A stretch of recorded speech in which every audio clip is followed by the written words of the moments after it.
infiniment plus que leur nombre. Ce sont les chars, les avions, la tactique des Allemands qui nous font reculer. Ce sont les chars, les avions, la tactique des Allemands qui ont surpris nos chefs au point de les amener là où ils en sont aujourd'hui. Mais le dernier mot est-il dit? L'espérance doit-elle disparaître? La défaite est-elle définitive? Non, croyez-moi, moi qui vous parle en connaissance de cause et vous dis que rien n'est perdu pour la France.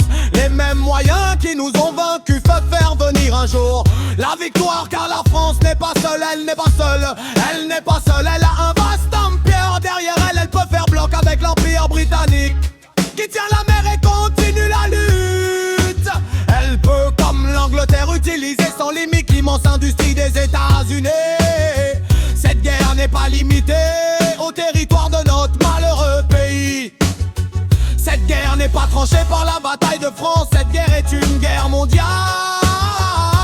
Toutes les fautes, tous ces retards, toutes les souffrances n'empêchent pas qu'il y a dans l'univers tous les moyens pour écraser un jour nos ennemis foudroyés. Aujourd'hui par la force mécanique, nous pourrons vaincre dans l'avenir par une force mécanique supérieure. Le destin du monde est là.